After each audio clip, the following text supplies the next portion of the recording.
Kowe aja ngaku Ratu Ndarawati. Werkudara iki menungsane sing nyolong pustaka Jamus Klimasata.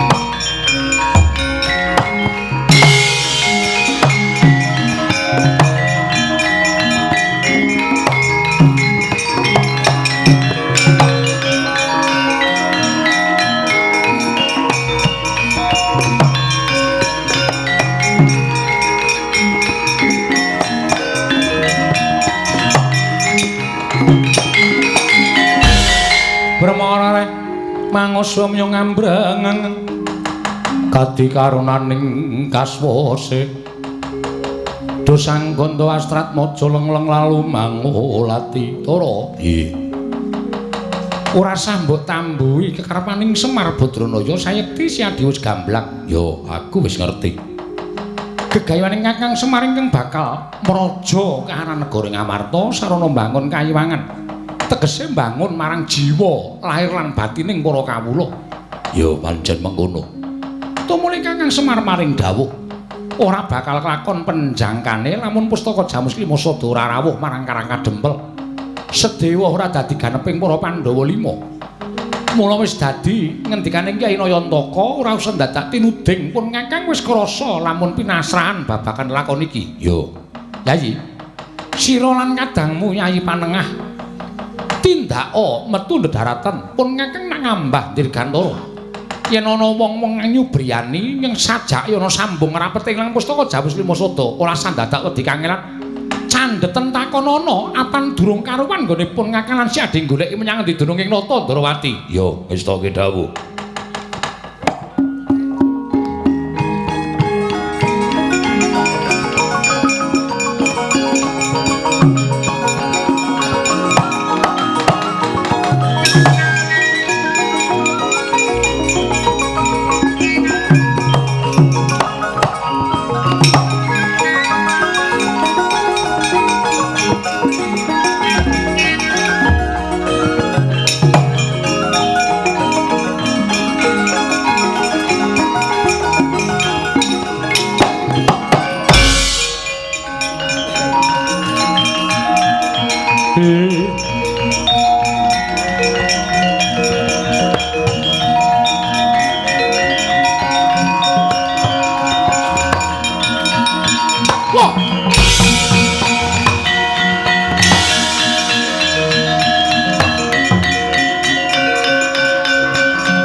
netraning anggo rapuh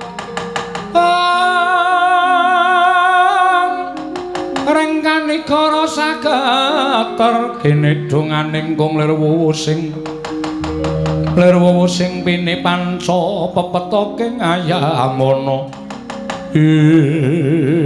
ya jagat mangstung karo wayah loro jagat wah aja nganti kleru aja nganti aku mbelani Kresna ingkang dudu saknyatane Dimas waspadakno iki pun Kakang yo aku ngerti iki sapa wani madha rupa kelawan aku aja ngawu gawar ngawur kowe menungso ingkang epeh gedhamu teka kowe Membanata Ndarawati kowe nyidra pustaka Jamus Klimasata nganti gawe geger kana negara Ngamarta ayo aja mati tanpa aran kowe ngaku kowe sapa Nata Ndarawati Prabu Sri Bathara Kresna aku Nata Ndarawati aku ingkang lenggah dampar keprabaning Dwaraka aja ngawu gawar ngawur Kowe aja ngaku Ratu Ndarawati. Werkudara iki menungsane sing nyolong pustaka Jamus Klimasada.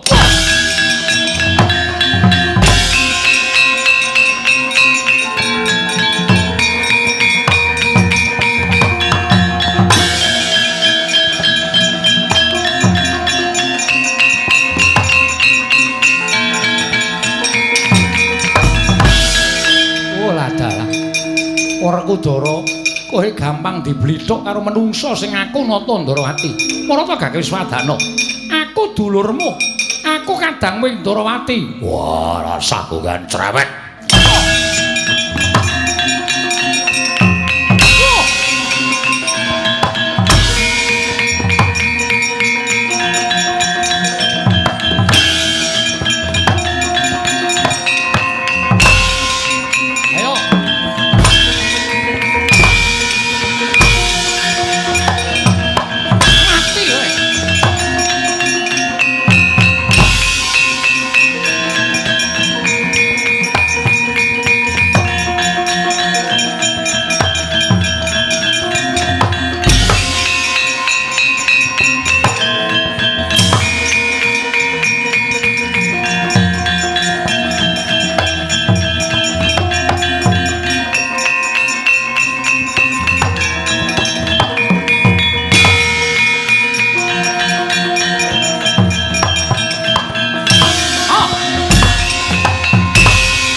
Persis tenan kok.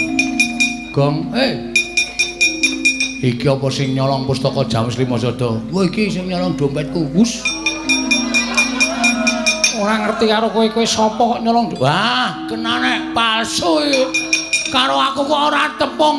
Padahal aku ki wong sapa wae ngerti ro Bagong kok dadi ora tepung karo aku. Kowe kere-kere ora minggat pateni. Wah.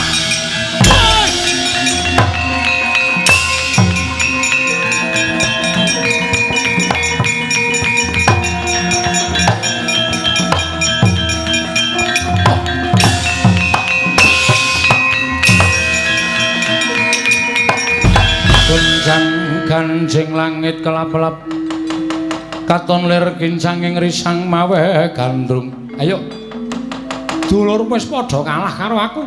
Ora ana ingkang mangga mulya Nata Ndarawati. Yen pancen kowe ngaku Ratu Ndarawati ing sejati, sirnakno Ratu Ndarawati ing iki. Oh lah dalan. Pancen wong iki nek lagi winong wong ora iso dipidak wewayangane. Selagine adikku Arjuna lan Werkudara padha mundur wedi karo Nata Ndarawati. Apa rumangsamu aku wedi karo kowe? Ungalno dadamu tiban tanganku ora tinjung akhirat. Aja duntang Nata Ndarawati iki maju leganing atiku.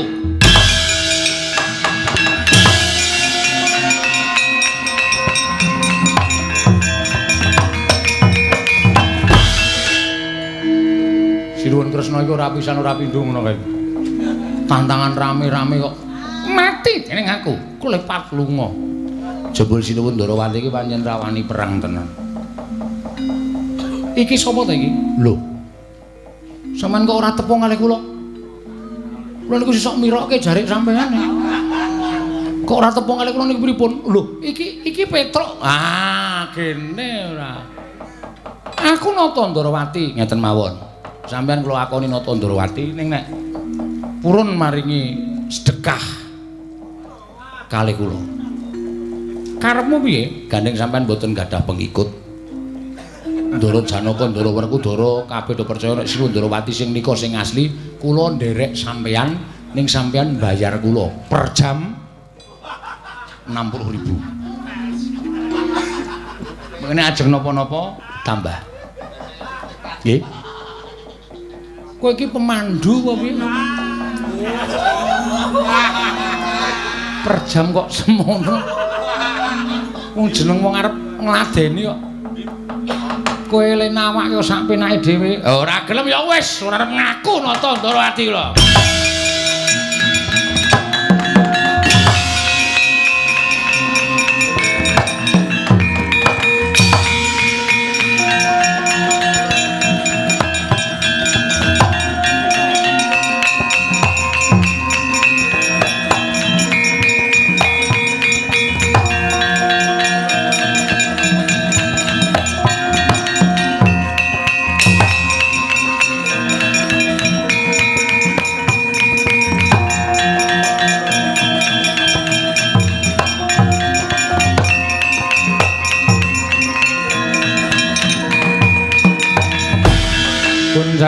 Ganjing langit kelap-kelap lir kincanging risang mawe gandrung lho suwe ning aku mlayu saka ing Mahabharatan nasak telenging Wanawasa iki ana pandhita wangune pandhita ing mapan ana ing telenging alas iki sapa ditepungake wae aku Brahmana kleyang ngabur kangenan mendung kebaratan ing ngendi tibane ya kono papan dunungku aku Begawan Dewa Kusuma. Begawan Dewa Kusuma. Ya. Panjenengan sapa sinuwun? Takon karo aku nata ing Ndarawati Prabu Sri Bathara Kresna. Prabu Sri Bathara Kresna. Iya, dasar Pranyata. Sing mburi sapa? Lho, aku ora nggawa kanca. Iku aku nusul. Petruk ki mbok yo nganggo swara tuk apa piye? Kok tanpa nganggo iringan babar blas yang batur ya nganggo iringan ini Nalendra Satriya nganggo iringan mingkulane mengkere kok nganggo iringan kere ini iringannya nganggo gamelane mandek terus melompat panggung juga idos-idos ini kaya wingi ya Truk pokas tenan kere ini nganti dihitung lah sak penake lah kersane apa sinuwun? Karepku aku golek Pintasraya. Lho, Pintasraya piye? Aku kuwi duwe mungsuh. Wujude Nalendra jebles kaya aku tanpa beda. Ora genggang sarikma. Nanging menungso kuwi ngaku nata Ndarawati ing Nyidra Pustaka Jamus miyang jimat kelima sada. Begawan Dewa Kusuma. Nek sampeyan iso nyirnake Nalendra ing wujudane kaya aku, sampeyan njaluk apa wae mesti bakal tak turuti. Sinuwun, kepasang Yogya katujuh ngene. Dene sejatine mlaku ning jagat iki wis sinampiran pakaryan kudu nglakoni tapa ngrame. Tetulung marang sak pepadaning urip. Mula gandeng sinuwun Ndarawati nyuwun tulung kawan aku mesti wae tak tulungi ning aku tanpa pamrih apa-apa. Lah, yen pancen ora pamrih apa-apa, malah tiwas kebeneran. Mara gake sirnakno. Nalendra wujudane kaya aku jebles ing Nidra Pusaka Pustaka Jamus Lima Sada yen perlu pusaka mau rebuten ya pamujimu tak jaluk sinuwun tak tandangane mungsuhmu ingkang wujudane kaya sira sinuwun Nata Ndarawati.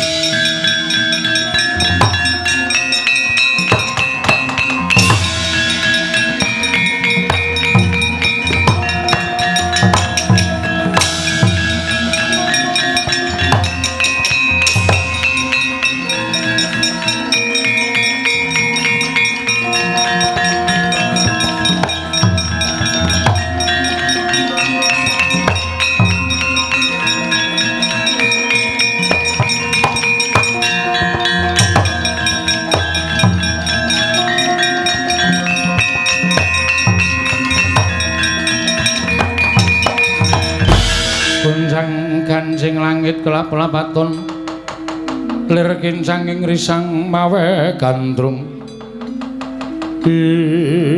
sapa iki ana Brahmana muda teka prapta ning ngarepaning Nata Ndarawati itu muling mlumpruk ndeprok kowe sapa menawi paduka ndangu kaliyan kula menika pun nami Begawan Dewa Kusuma. Lho, Dewa Kusuma nggih kasinggihan mekaten. Menawa paduka Nalendring Ndarawati, iya pancen mengkono. Menawi ngaten jumbuh kangendanipun Nalendra ingkang sami lan panjenengan, ing nalika semanten nyuwun tulung dhateng kula. Supados kula damel srana sirnanipun Nalendra ing wonten ngajengan kula menika. Krana panjenengan sampun tumindak ingkang boten sae, Inggih menika nyidra pustaka Jamus Miang Jimat Lima Sada saking negari Ngamarta. Sarana Memba Nata Ndarawati. Penemban. Yen pancen kowe kuwi pendhita mestine awas paningalmu. Yen pancen kowe iki Brahmana, mesti wasis waskita ngesti. Marata wengakna permana jati aja nggunakake netra bat lair. Sawangen iki Nata Ndarawati apa dudu? Menawi saking penyawang kula panjenengan menika mboten wujudipun titah semantah. Kanthi permana jati sampun saged nyebataken bilih paduka menika tumbak para welang payung tunggul naga sarengan pustaka Jamus Miang Jimat Lima Sada.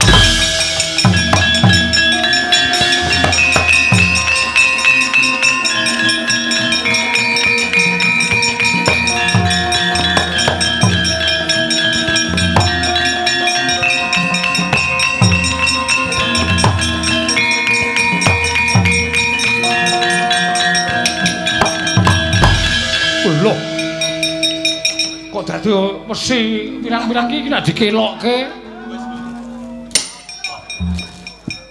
Petruk wong goblok. Kilokke dengkulmu mlocot.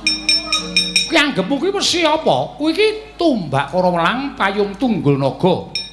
Pustaka Jamus Miang Jimat Lima Sada. Aduh. Nganti kualat Cilaka Gong. Arep ora tumbak para perang ora? Ora ya wis. Ora rene kowe. Ora. Tak duduhi lho. Emoh. Iku aku nek merono wis malah kedawa-dawa jame. Waduh niki pendhita niki ampuh tenan jinuwun. Iya. Pendhita iki pancen ampuh Petruk nggih. Iso ngasorake Nalindra Ndarawati ing sejati jebul kumpulaning pusaka negara Ngamarta mula ora aneh. Yen pustaka Jamus Lima Sada iso diboyong kanthi gampang. Nggih. Lah iki dadi sarana bapakmu kasembatan nggone bakal mbangun kayangan. Jan seneng banget lho. Bapak niki iso mbangun kayangan ati kula seneng banget. Iya Petro nggih. Lah terus Begawan Dewa Kusuma Petro sawangen to. Arep nganggo busana werna-werna ning aku ngerti nek iki adikku Mbumira Tawu Sedewa.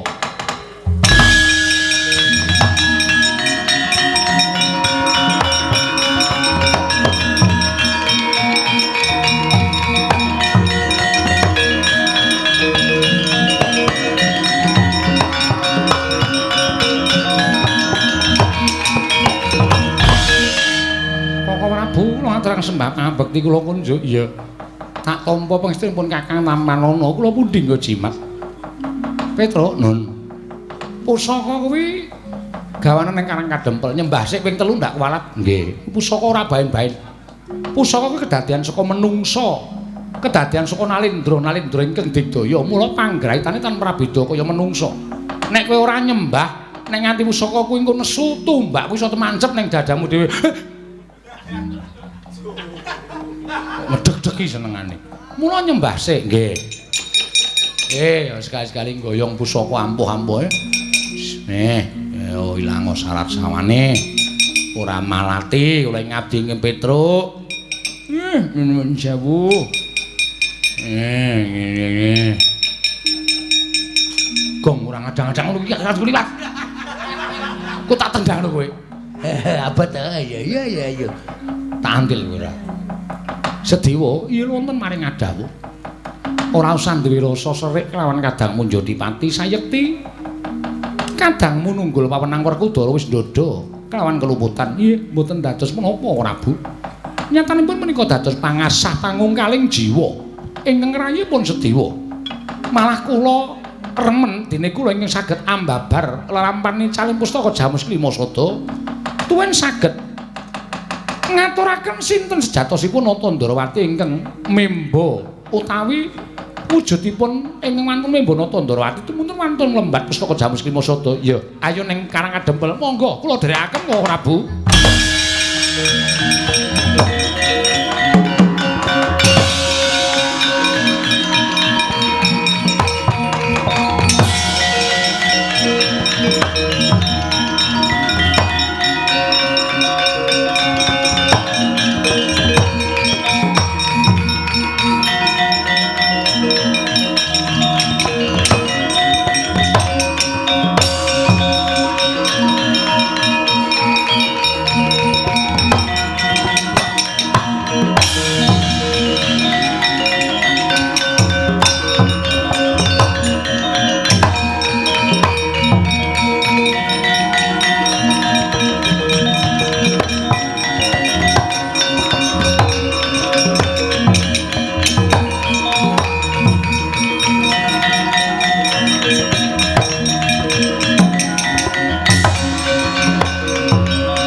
Semar, kula.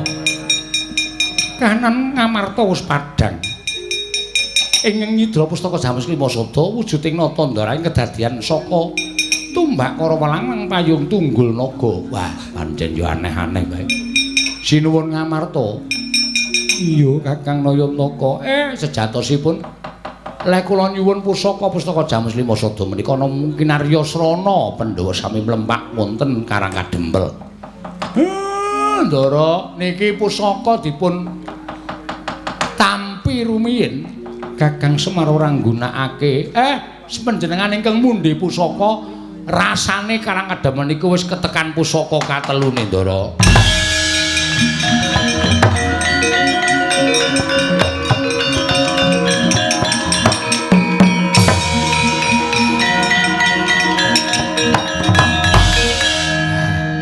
Kanthi mekaten sejatosipun ndara-ndara kula Pandhawa niku ngajak kula kanthi nyaketi gumreguting para kawula.